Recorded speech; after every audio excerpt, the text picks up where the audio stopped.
ಮುಖ್ಯ ಅತಿಥಿಗಳಾಗಿ ಭಾಗವಹಿಸಿರ್ತಕ್ಕಂಥ ಕಂದಾಯ ಸಚಿವರಾದಂಥ ಶ್ರೀ ಕೃಷ್ಣ ಬೈರೇಗೌಡ ಅವರೇ,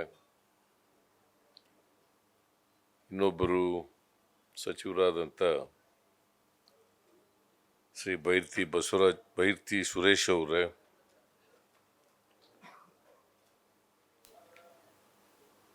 ಮುಖ್ಯ ಕಾರ್ಯದರ್ಶಿಗಳಾದಂಥ ಶ್ರೀ ರಜನೀಶ್ ಗೋಯಲ್ ಅವರೇ, ಮುಖ್ಯಮಂತ್ರಿಗಳ ರಾಜಕೀಯ ಕಾರ್ಯದರ್ಶಿಗಳಾದಂಥ ಶ್ರೀ ಗೋವಿಂದರಾಜ್ ಅವರೇ, ಕರ್ನಾಟಕ ಆಡಳಿತ ಸೇವೆ ಸಂಘದ ಅಧ್ಯಕ್ಷರಾದಂಥ ಶಿವಸ್ವಾಮಿ ಅವರೇ,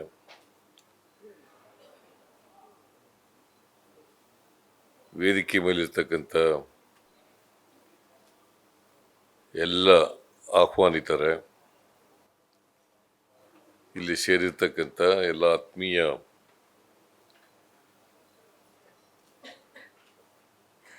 ಕರ್ನಾಟಕ ಆಡಳಿತ ಸೇವೆಯಲ್ಲಿ ಕೆಲಸ ಮಾಡ್ತಕ್ಕಂಥ ಎಲ್ಲ ಅಧಿಕಾರಿ ಸ್ನೇಹಿತರೆ, ಮಾಧ್ಯಮದ ಗೆಳೆಯರೇ, ಇವತ್ತು ಕರ್ನಾಟಕ ಆಡಳಿತ ಸೇವೆ ಅಧಿಕಾರಿಗಳ ಸಂಘದಿಂದ 2024ರ ದಿನಚರಿ ಮತ್ತು ಕ್ಯಾಲೆಂಡರ್ ಬಿಡುಗಡೆ ಕಾರ್ಯಕ್ರಮವನ್ನು ಹಮ್ಮಿಕೊಂಡು ನನ್ನ ಕೈನಿಂದ ಬಿಡುಗಡೆ ಮಾಡಿಸಿ ಮತ್ತು ಉದ್ಘಾಟನೆಯನ್ನು ಕೂಡ ಮಾಡಿಸಿದ್ದೀರಿ. ಅದಕ್ಕೋಸ್ಕರ ಕರ್ನಾಟಕ ಆಡಳಿತ ಸೇವೆ ಅಧಿಕಾರಿಗಳ ಸಂಘದ ಎಲ್ಲ ಪದಾಧಿಕಾರಿಗಳಿಗೆ, ಸದಸ್ಯರುಗಳಿಗೆ ಧನ್ಯವಾದಗಳನ್ನು ಈ ಸಂದರ್ಭದಲ್ಲಿ ಹೇಳಲಿಕ್ಕೆ ಬಯಸ್ತಾ ಇದ್ದೇನೆ. ಇವತ್ತು ಜನವರಿ 3ನೇ ತಾರೀಕು 2024ನೇ ವರ್ಷದ 3ನೇ ದಿನದಲ್ಲಿ ಇದ್ದೀವಿ ನಾವು. ಅಂದರೆ ಹೊಸ ವರ್ಷ ಪ್ರಾರಂಭ ಆಗಿದೆ. ನಿಮ್ಮೆಲ್ರಿಗೂ ಕೂಡ ಹೊಸ ವರ್ಷದ ಶುಭಾಶಯಗಳನ್ನು ಈ ಸಂದರ್ಭದಲ್ಲಿ ಕೋರಲಿಕ್ಕೆ ಬಯಸ್ತಾ ಇದ್ದೇನೆ. ಜೊತೆಗೆ 15ನೇ ತಾರೀಕು ಸಂಕ್ರಾಂತಿ ಹಬ್ಬ ಕೂಡ ಬರ್ತಾ ಇದೆ. ನಿಮಗೆ ಸಂಕ್ರಾಂತಿ ಹಬ್ಬದ ಶುಭಾಶಯಗಳನ್ನು ಕೂಡ ಕೋರಲಿಕ್ಕೆ ಬಯಸ್ತಾ ಇದ್ದೇನೆ.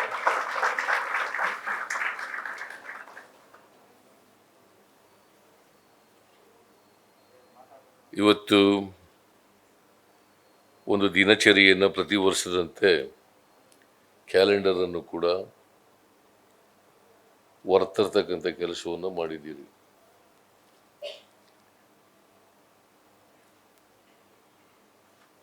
ಅದನ್ನು ಅತ್ಯಂತ ಸಂತೋಷದಿಂದ ಬಿಡುಗಡೆ ಮಾಡಿದ್ದೇನೆ.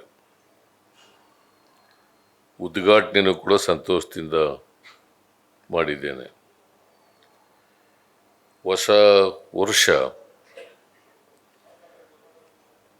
ರಾಜ್ಯಕ್ಕೆ ಒಳ್ಳೆಯದಾಗಲಿ, ಒಳ್ಳೆಯದು ಮಾಡಲಿ, ಮಳೆ ಬೆಳೆ ಸಾಕಷ್ಟಾಗಲಿ, ಎಲ್ಲ ಜನರಿಗೂ ಕೂಡ ಸಮೃದ್ಧಿ ಬರಲಿ ಅಂತೇಳಿ ಈ ಸಂದರ್ಭದಲ್ಲಿ ಆಶಿಸ್ತೇನೆ. ನಾವು ನೀವೆಲ್ಲ ಕರ್ನಾಟಕದ 7 ಕೋಟಿ ಜನರ ಹಿತ ಕಾಯಲಿಕ್ಕೋಸ್ಕರ ಇರ್ತಕ್ಕಂಥವ್ರು. ರಾಜಕಾರಣಿಗಳು ಜನ 5 ವರ್ಷಕ್ಕೊಂದ್ಸಾರಿ ಚುನಾವಣೆ ನಡೆದಾಗ ಅವರ ಅಧಿಕಾರವನ್ನು ಚಲಾಯಿಸಿ ನಮಗೆ ಅವರ ಪ್ರತಿನಿಧಿಗಳಾಗಿ ಕಳಿಸಿದ್ದಾರೆ. ನಿಮ್ಮನ್ನು ಪಬ್ಲಿಕ್ ಸರ್ವಿಸ್ ಕಮಿಷನ್ನು ಆಯ್ಕೆ ಮಾಡ್ತದೆ.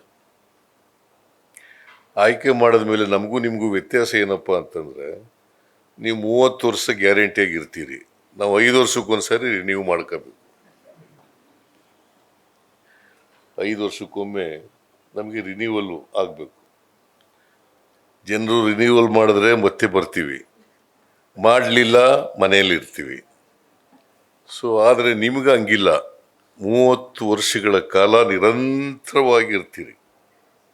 ಅಂದರೆ ಜನಸೇವೆ ಮಾಡಲಿಕ್ಕೆ ನಿಮಗೆ 30 ವರ್ಷಗಳ ಅವಕಾಶ ಇರ್ತದೆ. ಕರ್ನಾಟಕ ಮೊದಲಿನಿಂದಲೂ ಕೂಡ, ರಾಜರ ಕಾಲದಿಂದಲೂ ಕೂಡ ಉತ್ತಮ ಆಡಳಿತಗಾರರನ್ನು ಕೊಟ್ಟಿರ್ತಕ್ಕಂಥ ರಾಜ್ಯ. ನಿಮಗೆ ಕರ್ನಾಟಕ ಆಡಳಿತ ಸೇವೆ ಸಂಘಕ್ಕೆ 100 ವರ್ಷಗಳು ತುಂಬಿ ಶತಮಾನೋತ್ಸವವನ್ನು ಕೂಡ ಆಚರಣೆ ಮಾಡ್ಕೊಂಡಿದ್ದೀರಿ. ನಾಲ್ವಡಿ ಕೃಷ್ಣರಾಜ ಒಡೆಯರ್ನ ಯಾವಾಗಲೂ ಕೂಡ ನೆನ್ಕೊಳ್ತೀವಿ ನಾವು. ನಾಲ್ವಡಿ ಕೃಷ್ಣರಾಜ ಒಡೆಯರ್ ಕಾಲದಲ್ಲಿ ಇದ್ದಂಥ ಅಧಿಕಾರಿಗಳನ್ನು ನೆನ್ಕೋತೀವಿ ನಾವು. ಸರ್ ಎಂ ವಿಶ್ವೇಶ್ವರಯ್ಯರನ್ನ, ಮಿರ್ಜಾ ಇಸ್ಮಾಯಿಲ್ ಅವರನ್ನ, ಕೃಷ್ಣಮೂರ್ತಿ ಅವರನ್ನ, ಇವನ್ನೆಲ್ಲ ದಿವಾನರುಗಳಾಗಿದ್ದಂಥವ್ರು ಅವರು. ಈಗ ಅವತ್ತಿನ ದಿವಾನರಾಗಿದ್ದಂಥವರೇ ಇವತ್ತು ಮುಖ್ಯಮಂತ್ರಿಗಳಾಗಿರ್ತಕ್ಕಂಥವ್ರು. ಆಗ ರಾಜರುಗಳಿರ್ತಿದ್ರು, ಈಗ ರಾಜರುಗಳಿಲ್ಲ, ಜನಪ್ರತಿನಿಧಿಗಳು ಮಾತ್ರ ಇರ್ತಕ್ಕಂಥದ್ದು. ರಾಜರುಗಳು ಜನರ ಸೇವೆ ಮಾಡ್ತಕ್ಕಂಥ ಕೆಲಸವನ್ನು ಮಾಡ್ತಾ ಇದ್ರು. ಆ ಸೇವೆ ಮಾಡಲಿಕ್ಕೋಸ್ಕರ ಅಧಿಕಾರಿಗಳನ್ನು ನೇಮಕ ಮಾಡ್ಕೊಂಡಿದ್ರು. ಸೊ ಈಗ ಜನರೇ ನೇಮಕ ಮಾಡ್ಕೋತಾರೆ. ರಾಜರುಗಳು ಇಲ್ಲದೆ ಇರೋದ್ರಿಂದ ಜನಪ್ರತಿನಿಧಿಗಳೇ ರಾಜರುಗಳು ಈಗ ನಮಗೆ. ಸೊ ಒಟ್ಟಾರೆಯಾಗಿ ಜನಪ್ರತಿನಿಧಿಗಳು ಮತ್ತು ಆಡಳಿತಗಾರರು ಇವರು ಜನರ ಕಷ್ಟ ಸುಖಗಳಿಗೆ ಸ್ಪಂದಿಸ್ತಕ್ಕಂಥ ಕೆಲಸವನ್ನು ಮಾಡಬೇಕು. ನಮ್ಮೆಲ್ಲರ ಗುರಿ, ಈಗ ನಾನು ರಾಜಕಾರಣಕ್ಕೆ ಬಂದಿರೋದು ಅಂದರೆ ಜನಸೇವೆ ಮಾಡಲಿಕ್ಕೋಸ್ಕರ. ನೀವೆಲ್ಲ ಆಡಳಿತ ಕ್ಷೇತ್ರದಲ್ಲಿರ್ತಕ್ಕಂಥದ್ದು ಜನಸೇವೆ ಮಾಡಲಿಕ್ಕೋಸ್ಕರ. ನಮಗೆಲ್ಲ ಕೆಲವು ಸವಲತ್ತುಗಳನ್ನು ಕೊಟ್ಟಿದ್ದಾರೆ. ಆ ಸವಲತ್ತುಗಳು ಕೊಟ್ಟಿರೋದು ಸುಗಮವಾಗಿ ಆಡಳಿತ ಮಾಡಲಿ ಅನ್ನೋ ಕಾರಣಕ್ಕೋಸ್ಕರ. ಆ ಸವಲತ್ತುಗಳನ್ನು ಕೊಟ್ಟಿರ್ತಕ್ಕಂಥವರು ಜನರು. ನಮಗೆ ಸರ್ಕಾರ ಸಂಬಳ ಕೊಡ್ತದೆ ಅಂತಂದರೆ ಜನರು ಕೊಡ್ತಕ್ಕಂಥ ಸಂಬಳ, ಜನರು ಕೊಡ್ತಕ್ಕಂಥ ತೆರಿಗೆ ಹಣ, ಸರ್ಕಾರದ ಹಣ. ಇದನ್ನು ನಾವೆಲ್ಲರೂ ಕೂಡ ಜ್ಞಾಪಕದಲ್ಲಿ ಇಟ್ಕೋಬೇಕಾಗಿರ್ತಕ್ಕಂಥದ್ದು ಏನಪ್ಪ ಅಂತಂದರೆ, ನಾವೆಲ್ಲರೂ ಕೂಡ ಸಮಾಜ ಸೇವೆ ಮಾಡಲಿಕ್ಕೋಸ್ಕರ ಇರ್ತಕ್ಕಂಥ ಜನ. ಸಮಾಜ ಸೇವೆ ನಮ್ಮ ಉದ್ದೇಶ, ಜನರ ಅಭ್ಯುದಯ ನಮ್ಮ ಗುರಿ. ಮತ್ತು ನಮ್ಮ ಸಮಾಜದಲ್ಲಿ ಬಡವರಿದ್ದಾರೆ, ಬಲ್ಲಿದರಿದ್ದಾರೆ, ಶ್ರೀಮಂತರಿದ್ದಾರೆ, ಬಡವರಿದ್ದಾರೆ, ಇಂಗ್ಲೀಷ್ ಬಲ್ಲವರಿದ್ದಾರೆ, ಇಂಗ್ಲೀಷ್ ಬಲ್ಲದವರಿದ್ದಾರೆ, ವಿದ್ಯಾವಂತರಿದ್ದಾರೆ, ಅವಿದ್ಯಾವಂತರಿದ್ದಾರೆ. ಇನ್ನು ಚಡ್ಡಿ ಹಾಕೊಂಡು ಬರ್ತಕ್ಕಂಥ ಜನ ತಹಸೀಲ್ದಾರರ ಕಚೇರಿಗಳೆಲ್ಲ ನೋಡಿರ್ಬೇಕು ನೀವು. ಕೊಳಕ್ ಬಟ್ಟೆ ಹಾಕೊಂಡು, ಚಡ್ಡಿ ಹಾಕೊಂಡು ಬರ್ತಕ್ಕಂಥ ಭಾಳ ಜನ ಇದ್ದಾರೆ, ಬಡವರಿದ್ದಾರೆ. ಆ ಜನರ ಕಷ್ಟ ಕೇಳೋದು ಇದೆಯಲ್ಲ, ಅದಕ್ಕೆ ಪರಿಹಾರ ಕೊಡ್ತಕ್ಕಂಥದ್ದು ಇದೆಯಲ್ಲ, ಅದಕ್ಕಿಂತ ದೊಡ್ಡ ಖುಷಿ ಜೀವನದಲ್ಲಿ ಬೇರೆ ಇನ್ಯಾವುದೂ ಆಗಲ್ಲ. ಅವ್ರ ಕಣ್ಣೀರು ಒರೆಸೋದು ಇದೆಯಲ್ಲ, ಆ ಕಣ್ಣೀರನ್ನು ಒರೆಸ್ತಕ್ಕಂಥ ಕೆಲಸ ಮಾಡಿದ್ರೆ ಅದಕ್ಕಿಂತ ನಿಮಗೆ ತೃಪ್ತಿ ಕೊಡ್ತಕ್ಕಂಥದ್ದು ಬೇರೆ ಇದೆಯಾ? ಬೇರೆ ಇರ್ಲಿಕ್ಕೆ ಸಾಧ್ಯನೇ ಇಲ್ಲ. ಜನರ ಕಣ್ಣೀರನ್ನು ಒರೆಸಿದ್ರೆ ಅದೇ ನಿಮ್ಮ ಕರ್ತವ್ಯ, ಅದೇ ನಿಮಗೆ ತೃಪ್ತಿ ಕೊಡ್ತಕ್ಕಂಥ ಕೆಲಸ ಅಂತಕ್ಕಂಥದ್ದನ್ನು ನೆನ್ಕೋಬೇಕಾಗ್ತದೆ. ಅದು ಮಾಡಿದ್ರೆ ಏನು ಸರ್ಕಾರ ಇದೆ, ಸರ್ಕಾರದ ಹತ್ರ ಇವ್ರ ಮೇಲೆ ಕ್ರಮ ತಗೊಳ್ತಕ್ಕಂಥ ಶಕ್ತಿ ಇದೆ, ಅದಕ್ಕೋಸ್ಕರ ಮಾಡಬೇಕಾಗಿಲ್ಲ. ಇದು ಜನರ ಕಷ್ಟ ಸುಖಗಳನ್ನು ಕೇಳ್ತಕ್ಕಂಥದ್ದು, ಅವ್ರ ಕಷ್ಟವನ್ನು ಪರಿಹಾರ ಮಾಡ್ತಕ್ಕಂಥದ್ದು ನನ್ನ ಕರ್ತವ್ಯ, ನಮ್ಮೆಲ್ಲರ ಕರ್ತವ್ಯ ಅಂತಕ್ಕಂಥದ್ದು ಪ್ರತಿಯೊಬ್ಬರ ಮನುಷ್ಯನಲ್ಲೂ ಕೂಡ ಇರಬೇಕು. ಅದು ಇದ್ದರೆ ಸಮಾಜದಲ್ಲಿ ಬದಲಾವಣೆಯನ್ನು ತರಲಿಕ್ಕೆ ಸಾಧ್ಯ ಆಗ್ತದೆ. ಬಲಾಢ್ಯರು ದುರ್ಬಲರ ಮೇಲೆ ಅನ್ಯಾಯ ಮಾಡ್ತಕ್ಕಂಥ, ದೌರ್ಜನ್ಯ ಮಾಡ್ತಕ್ಕಂಥ ಅನೇಕ ಪ್ರಕರಣಗಳನ್ನು ನಾವು ಸಮಾಜದಲ್ಲಿ ನೋಡ್ತೀವಿ. ಅದಾಗದಾಗಿ ನೋಡ್ಕೋಬೇಕು. ಮತ್ತು ಅನೇಕ ಕಾರ್ಯಕ್ರಮಗಳನ್ನು ಸರ್ಕಾರ ಮಾಡುವಾಗ ನೀವು ಭಾಳ ಮುಖ್ಯ, ಅದನ್ನು ಜಾರಿ ಮಾಡ್ತಕ್ಕಂಥವ್ರು ನೀವು. ಆ ಜಾರಿ ಮಾಡುವಾಗ ಯಾವ ಫಲಾನುಭವಿಗೆ ಸೇರಬೇಕು ಅದನ್ನು ನೇರವಾಗಿ ತಲುಪಿಸ್ತಕ್ಕಂಥ ಕೆಲಸ ಮಾಡಿದ್ರೆ ಬಹುಶಃ ಅದಕ್ಕಿಂತ ಉತ್ತಮವಾದಂಥ ಕೆಲಸ ಇರಲಿಕ್ಕೆ ಸಾಧ್ಯ ಇಲ್ಲ. ನಾನು ಕೃಷ್ಣ ಬೈರೇಗೌಡ ಹೇಳಿದ್ರು, ನಾನು ಜನತಾ ಸಂದರ್ಶನ ಕಾರ್ಯಕ್ರಮ ಇಟ್ಟುಕೊಂಡಿದ್ದೆ. ಅದರಲ್ಲಿ ಹೆಚ್ಚಾಗಿ more than 50% of the applications ಅವು ರೆವಿನ್ಯೂ ಡಿಪಾರ್ಟ್ಮೆಂಟಿಗೆ ಸಂಬಂಧಪಟ್ಟವು. Why? More than 50% of the applications, ಜನ ಬಂದಿದ್ದವರು ರಾಜ್ಯದ ತುಂಬ ಬಂದಿದ್ದರು. ಸುಮಾರು 5,000 ಅಪ್ಲಿಕೇಶನ್ಗಳು ಬಂದಿದ್ದು. ಆ ಅಪ್ಲಿಕೇಶನ್ಗಳಲ್ಲಿ more than 50% of the applications revenue ಇಲಾಖೆಗೆ, ಕಂದಾಯ ಇಲಾಖೆಗೆ ಸಂಬಂಧಪಟ್ಟವು. ಸುಮ್ಮನೆ ಬರ್ತಾರ ಜನ? ಸುಮ್ಮನೆ ಬರ್ಲಿಕ್ಕೆ ಸಾಧ್ಯ ಇಲ್ವಲ್ಲ. ಅವ್ರ ಕಷ್ಟಗಳನ್ನು ಹೇಳ್ಕೊಳ್ಳಿಕ್ಕೋಸ್ಕರ ಬಂದಿರ್ತಕ್ಕಂಥದ್ದು. ಅನೇಕ ಸಮಸ್ಯೆಗಳು ಅವ್ರು ತಂದಿದ್ದಂಥವು ತಹಸೀಲ್ದಾರ್ ಕಚೇರಿನಲ್ಲಿ, ಹಳ್ಳಿಗಳ ವಿಲೇಜ್ ಅಕೌಂಟೆಂಟ್ ಮಟ್ಟದಲ್ಲಿ, ರೆವಿನ್ಯೂ ಇನ್ಸ್ಪೆಕ್ಟರ್ಗಳ ಮಟ್ಟದಲ್ಲಿ, ತಹಸೀಲ್ದಾರ್ ಮಟ್ಟದಲ್ಲಿ, ಅಸಿಸ್ಟೆಂಟ್ ಕಮಿಷನರ್ ಮಟ್ಟದಲ್ಲಿ, DC ಗಳ ಮಟ್ಟದಲ್ಲಿ ಆಗ್ತಕ್ಕಂಥ ಕೆಲಸಗಳು. ಅವನ್ನ ಅಲ್ಲೇ ಬಗೆಹರಿಸ್ಬಿಟ್ರೆ ನಮ್ಮ ಹತ್ರಕ್ಕೆ ಬರೋದು ಕಡಿಮೆ ಆಗ್ಬಿಡ್ತದೆ. ಹೆಚ್ಚು ಅರ್ಜಿಗಳು ಬರ್ತವೆ ಅಂತಂದರೆ ಅಲ್ಲಿ ಸಮರ್ಪಕವಾಗಿ ಕೆಲಸ ನಡೀತಾ ಇಲ್ಲ ಅಂತಕ್ಕಂಥ ಭಾವನೆಯನ್ನು ನಾವು ಪಡ್ಕೋಬೇಕಾಗ್ತದೆ. ಆ ಭಾವನೆಯನ್ನು ಬಂದೇ ಬರ್ತದೆ. ಅದರಿಂದ ನಾವೆಲ್ಲರೂ ಕೂಡ ಜನರಿಗೆ, ಯಾರಿಗೆ ಚಪ್ಪಲಿ ಇಲ್ಲ, ಯಾವನಿಗೆ ಬಟ್ಟೆ ಸರಿಯಾಗಿ ಹಾಕೊಳ್ಳೋಕ್ಕಾಗಲ್ಲ, ಯಾವನು ವಿದ್ಯಾವಂತ ಇರ್ತಾನೆ, ಅವ್ರ ಪರವಾಗಿ ನಮ್ಮ ಅನುಕಂಪ ಅನ್ನೋ ಪದ ಉಪಯೋಗಿಸೋದು ಸರಿ ಇಲ್ಲ ಅಂತ ಅನಿಸುತ್ತೆ ನನಗೆ. ಅನುಕಂಪ ಅಂತ ಇರಬೇಕಾದಂಥ ಅಗತ್ಯ ಇಲ್ಲ. ಅನುಕಂಪ ತೋರಿಸ್ಬೇಕಾಗಿಲ್ಲ, ಕಾಳಜಿ ತೋರಿಸ್ಬೇಕು. ಎಸ್, ಕಾಳಜಿ ಅನ್ನೋದು ಕರೆಕ್ಟ್ ಪದ. ಕಾಳಜಿ ತೋರಿಸ್ತಕ್ಕಂಥದ್ದು ಅತ್ಯಂತ ಅವಶ್ಯಕ. ಆ ಕಾಳಜಿ ಎಲ್ಲರೂ ಕೂಡ ಬೆಳೆಸ್ಕೊಳ್ಳಿ. ಈಗ ಹೊಸದಾಗಿ ಟ್ರೈನಿಂಗ್ ಆಗ್ತಕ್ಕಂಥ ತಹಸೀಲ್ದಾರ್ಗಳಿಗೆ ಏನು ಕೊಟ್ಟೋದು? ಅವ್ರಿಗೆ ಸ್ವಾಗತ ಮಾಡೋದು ಬಹಳ ಸಂತೋಷ. ನಾನು ನಿಮ್ಮೆಲ್ಲರಿಗೂ ಸ್ವಾಗತ ಮಾಡ್ತೀನಿ ಹೊಸ ವರ್ಷಕ್ಕೆ.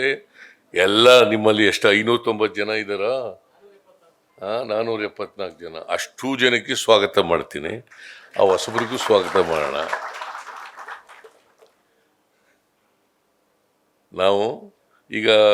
ನಾವು ಅನೇಕ ಕಾರ್ಯಕ್ರಮಗಳನ್ನು ಮಾಡ್ತೀವಿ, ಅನೇಕ ಗ್ಯಾರಂಟಿಗಳನ್ನು ಕೂಡ ಮಾಡಿದ್ದೀವಿ. ಆ ಗ್ಯಾರಂಟಿಗಳೆಲ್ಲ ಜನರಿಗೆ ತಲುಪಬೇಕಲ್ಲ. ಫಾರ್ಚುನೇಟ್ಲಿ ಮಧ್ಯವರ್ತಿಗಳು ಇಲ್ಲೇ ರೀತಿ ಇರತಕ್ಕಂಥ ಕಾರ್ಯಕ್ರಮಗಳು ಇವು. ಬಹಳ ಜನ ಮಧ್ಯವರ್ತಿಗಳಿದ್ದಾರೆ.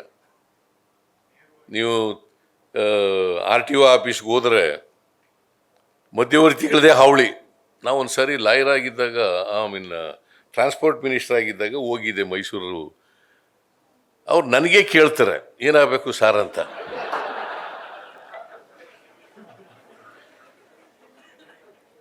ಆ ಕೋರ್ಟ್ ಹತ್ರ ಇದೆ ಅಲ್ಲಿ RTO ಆಫೀಸು.